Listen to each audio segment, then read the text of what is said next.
அந்த ஜீவனிடத்தில் அகங்காரம் இருக்குது. அகங்காரம்னா நான்கிற உணர்வு. இந்த நான்கிற உணர்வு என்னுடையதுன்னு ஒன்று தோற்றுவிக்கிறது. இதுதான் இந்த ஜீவனுக்கு பந்தத்துக்கு காரணமாகவே ஆறுது.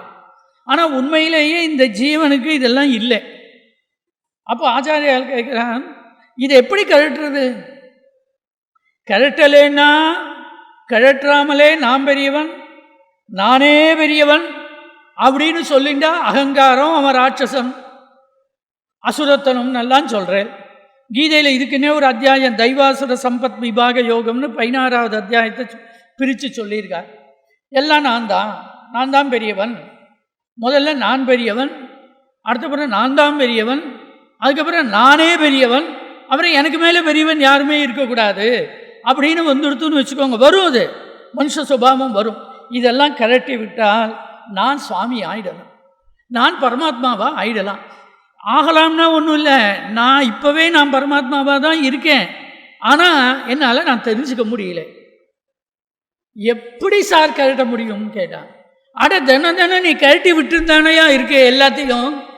எந்த ஒன்றிலே நான் என்று அபிமானம் வச்சுன்னு இருக்கியோ, இந்த சரீரத்தில், மனசில், இந்திரியங்களில் இவை சார்ந்ததாக இருக்கிறதான அப்பா, அம்மா, மனைவி, குழந்தைகள், வீடு, வாசல், சொத்து, சுகம், பேங்கில் இருக்கிற பணம், லாக்கரில் வச்சுருக்கிறது, தெரிஞ்சு வச்சுருக்கிறது, தெரியாமல் வச்சுருக்கிறது, ஒயிட் மணி, பிளாக் மணி எல்லாம் வச்சுட்டு இருக்கியே, இத்தனையும் நான் என்னுடையதுன்னு வச்சுட்டு இருக்க பற்றியா? இது எல்லாத்தையும் கழட்டி விடுறிய நீ, தினம் கழட்டி விடுற. எங்கே கழட்டி விடுறேன்னா, தூங்குறியா இல்லையா? தூங்காத ஜீவன் உலகத்தில் யாரானும் உண்டோ? ஒருத்தரும் கிடையாது. அத்தனை பேர் தூக்கத்துக்கு தான் கஷ்டப்படுறான். தூங்கணுங்கிறதுக்கு தான். தூக்கம் வரலன்னா அது ஒரு வியாதியாக டாக்டர்கிட்ட போகிறான். தூங்கணுங்கிறான். தூங்குற போது தூக்கத்துக்கு மட்டும் ப்ரெசன்ட் டென்ஸே கிடையாது. நான் தூங்க போகிறேன்னு சொல்லலாம். நீங்கள் கதவெல்லாம் சாத்திக்கலாம், ஏசி ஆன் பண்ணிக்கலாம், லைட்டை ஆஃப் பண்ணிடலாம், படுக்கையில் படுத்துக்கலாம். ஆனால் தூக்கம் வரும்போது நான் இல்லை. நான் ராத்திரி 10 மணிக்கு படுத்துப்பேன் சார் அப்படின்னு சொல்லலாம். 10 மணிக்கு தூங்க ஆரம்பித்தேன்னு பிரம்மா கூட சொல்ல முடியாது. ஏன்னா நான் தூங்குற போது நான் இல்லையே. நான் தூங்கிட்டேன்னா ஒன்றுமே இல்லையே, எல்லாத்தையும் கழட்டி விட்டேன் சார்.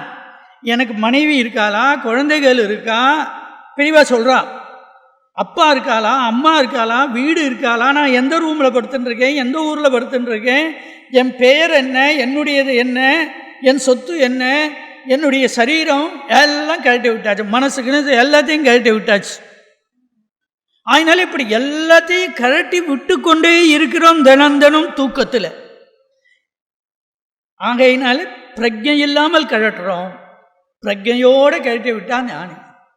தூங்காமல் தூங்கி சுகம் பெறுவது எக்காலம் என்று சொன்னாரே, அதுதான் இது. காலம்பரை எழுந்திருக்கிற போது என்ன பண்ணுறோம்? படான்னு எல்லாத்தையும் வாரி சுருட்டின்ட்டு எழுந்திருக்கிறோம் பாருங்க. பெரிய வேதாந்த வார்த்தை அது. ஏன்டா அப்படி வாரி சுருட்டின்ட்டு எழுந்திருக்கிறேன்னு பெரியவாள்லாம் சொல்லுவாள் நம்ம வீடுகளில். அது என்ன அர்த்தம் தெரியுமா? யோக வாசிஷ்டன் சொல்கிறது, நீங்கள் இந்த பிளாட்ஃபாரத்துலலாம் கடை போட்டுருப்பான். இந்த பீகார்லேருந்தெல்லாம் அந்த பழக்க முடியாமல் இங்கே பிளாட்ஃபாரத்தில் நிறையா பிளாஸ்டிக் சாமான்கள், அந்த சாமான்கள் ஒன்று 10 ரூபா, ஒன்று 20 ரூபா, ஒன்று 50 ரூபா, பெரிய இது வச்சுருப்பான். சாயந்தரம் ஆனதும் வெரைட்டி ஆஃப் ஆர்டிகல்ஸ் இருக்கும் அதில். அது எல்லாத்தையும் என்ன பண்ணுவோம், சாயந்தரம் ஒரு பெரிய உரப்பாயை விரிச்சிருப்பான். சாயந்தரம் ஆச்சுன்னா, இல்லை மழை வர மாதிரி இருந்ததுன்னா, இருட்டி போக ஆரம்பித்ததும் அப்படியே எல்லாத்தையும் சுருட்டி கட்டிப்போம், தோளில் போட்டுருவோம். தோளில் போட்டுட்டு வீட்டுக்கு போயிடுவோம். நாம் ஆச்சாரியால் சொல்கிறான், நாம் ஒவ்வொரு நாளும் தூங்க போகிற போது என்னோட இந்த இந்திரிய விவகாரங்கள் எல்லாம், கண்ணால் பார்க்கறது, காதால் கேட்கறது, மூக்கால் நுகர்றது, வாக்கால் பேசுறது, கரச்சரணாதி அவயவங்களாலே செய்கின்ற காரியங்கள் எல்லாத்தையும் மூட்டையாக கட்டி போட்டுட்டு எனக்குள்ளேயே நான் ஒடுங்குறேன். காலம்பரை எழுந்திருக்கிறதே திரும்ப கடை விரித்தேன் அப்படின்னு எழுந்திருக்கிறதையே கடை விரிக்கிறோம். ஆகையினாலே இப்போ இத்தனை பிரபஞ்சமும் எங்கே இருக்கு? எங்கிட்ட தான் இருக்கு. அப்போ நான் தான் இருக்கேன். இல்லை, நான் ஒத்தந்தான் இருக்கேன். ரெண்டாவது வஸ்துவே கூட இல்லை, இருக்க முடியாது. இதில் இன்னும் பெரியவா சொல்கிறா இந்த இடத்துல, இப்போ பரமாத்மானு ஒருத்தர் இருக்கார், ஜீவாத்மானு ஒருத்தர் இருக்கார் அப்படின்னு எல்லாம் எடுத்து வச்சுன்னுட்டோம்னா இதில் பெரிய கஷ்டம் இருக்குது. என்ன கஷ்டம் இருக்குது அப்படின்னு யோஜனை பண்ணி பார்த்தோமானால், பல வஸ்துக்கள் இருக்கிற மாதிரி, பல ஜீவர்கள் இருக்கிற மாதிரி அவரும் ஒருத்தர், இந்த பரமாத்மாவும் சுவாமியும் ஒருத்தர் அப்படிங்கிற மாதிரியான ஒரு எண்ணம் வந்துடும். அப்போ அவரும் ஒருத்தரா? அப்போது இத்தனை பிரபஞ்சம் முழுக்க உண்டாகி இருக்கே, இப்போ இத்தனையும் அவரோட சம்பந்தம் இல்லாத உண்டாகி இருக்கா? இல்லை இத்தனை வஸ்துக்களுக்குள்ளே அவரே ஒருத்தராக இருக்காரா? அப்போ அவரே சுவாமி, அவரே பரமாத்மா, அவரே நான், இல்லை நானே அவர் அப்படின்னு சொல்கிறது எப்படி பொருந்தும்? அப்படி சொல்லாட்டா பொருந்தாதுங்கிறார். எப்படி பொருந்தாதுன்னா, அப்போது அந்த பரமாத்மா தத்துவத்தினுடைய பெருமையை நாம் குறைச்சுடுறோம். அந்த அவர் தான் எல்லாமான ஒரே சக்தியாக அவர் இருந்தால்தான் இந்த பிரபஞ்சமே இயங்கி கொண்டு இருக்கும். மின்சாரம்ங்கிற சக்தி ஒன்று தான் இருக்கணும். லைட்டுக்கு வர மின்சாரம் வேற, ஃபேனை சுற்றுற மின்சாரம் வேற, ஃப்ரிட்ஜில் குளிர வைக்கிற மின்சாரம் வேற, ஹீட்டரில் சூடு பண்ணுற மின்சாரம் வேறேன்னு சொன்னேன்னா மின்சாரமே இல்லை. மின்சாரத்துக்கு வேல்யூவே இல்லை. சர்வசக்தியாய் எல்லாவற்றையும் இயக்கக்கூடியதாக அது இருக்கிறதுனால தான் அது ஒன்று தான் இருக்கணும். ரெண்டு எனர்ஜி இருக்கக்கூடாது. ரெண்டு எனர்ஜி இருந்தாக்க கான்ஃப்ளிக்ட் வந்துடும். விஞ்ஞானமும் ஒத்துக்கிறது ரெண்டு எனர்ஜி கிடையாது, உலகத்தில் ஒரு எனர்ஜி தான்.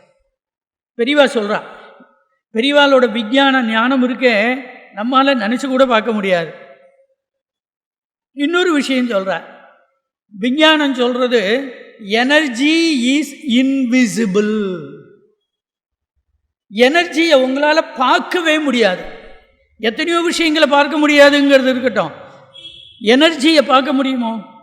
இப்போ ஃபேன் சுற்றுறது, லைட்டு எரியறது, இது இது கேட்குறா, மின்சாரம் சுற்றுறதா, மின்சாரம் எரியறதா, மின்சாரம் குளிர்ந்து இருக்கா, மின்சாரம் சூடாயிருக்கா? சொல்லுங்க. சரி, மின்சாரம் இந்த கரண்ட்டுங்கிறது இல்லாமல், அந்த கரண்ட்டு மின்சாரங்கிற எனர்ஜி இல்லாமல் ஃபேன் சுற்றுறதா? இல்லை. அது எந்த எனர்ஜி இல்லாமல் லைட் எரியறதா? இல்லை. அப்போ எரியறது லைட்டா மின்சாரமா? சுற்றுறது ஃபேனா மின்சாரமா? சார், இதுக்குத்தான் சார் இந்த வேதாந்தத்துக்கே வரக்கூடாதுங்கிறது. நாங்களே ஒன்றும் புரியாமல் குழம்பின்னு இருக்கோம். நீங்கள் இந்த வேதாந்தம் சொல்கிறேன்னு வேற வந்து இப்படி குழப்பறேன்னு கேட்கலாம். நிஜத்தை சொல்கிறது. இந்த மாதிரி லாஜிக்கோடு நீங்கள் எந்த இடத்துலையும் கேள்வியே கேட்க முடியாது. நம்ம சாஸ்திரங்கள் வேதம் துவங்கி ரொம்ப கீழ்நிலையில் இருக்கிற ஆகம சாஸ்திரங்கள் ஸ்தல புராணம் வரியில் எடுத்துக்கொண்டீர்களே ஆனால் எல்லாம் கேள்வி பதில் ரூபமாக தான் இருக்குது. எல்லாம் கேள்வி, கொஸ்டின் அண்ட் ஆன்சர் தான். நீங்கள் கேள்வி பதில் இல்லாமல் இங்கே எதுவுமே கிடையாது. மற்ற எந்த ஒரு மதத்திலேயும் நீங்கள் கேள்வியே கேட்க முடியாது. கேள்வி கேட்க வக்கில்லை, கேள்வி பதில் சொல்ல வக்கில்லை. அதனால இப்போது அந்த ஜீவன் சுவாமி இல்லை, ஜீவனையே போய் பரமாத்மான்னு சொன்னாக்க அது தோஷம் இல்லையா? அவரே பரமாத்மான்னு சொல்லிட்டா அவருடைய மகிமையை குறைச்சுடுற மாதிரி ஆகலையா அப்படின்னு கேட்குறாளே, அதுக்கு என்ன பதில் சொல்கிறது அப்படின்னா, அப்படி இல்லை, அவர் வேற நான் வேறேன்னு சொல்லிட்டாதான் இந்த மகிமை வந்து குறைஞ்சு போயிடுறது. அவருக்கு நானும் அவரும் ஒன்றுன்னு சொன்னாதான் அவருக்கு பெரிய பெருமை. அவர் தான் எல்லாமாகவும் ஆகியிருக்கார். ஆனால் பார்க்கறதுக்கு எல்லாம் வித்தியாசங்கள் நிறையாவே இருக்கிறான். இப்போ பெரியவா சொல்கிறா, சமுத்திரமாக இருக்கிறது. இப்போ உலகத்தில் இருக்கிற அத்தனை நீரும் சமுத்திர ஜலம் தானே சார்? அந்த சமுத்திர ஜலம்தான் மேகத்திலையும் இருக்குது, அதே ஜலம்தான் மழையாக பொழியறது, அதே ஜலம்தான் ஆறாக ஓடி வருது, அதே ஜலம்தான் ஏரியில் இருக்குது, அதே ஜலம்தான் குளத்தில் இருக்குது, அதே ஜலம்தான் கிணற்றில் இருக்குது, அதே ஜலம்தான் அண்டாவில் நிரப்பி வச்சுக்கிறோம், அதே ஜலம்தான் நம்ம அதில் டம்ளரில் வச்சுக்கிறோம், அதே ஜலத்தை தான் நம்ம வாட்டர் பாட்டிலில் வச்சுக்கிறோம் இல்லையா?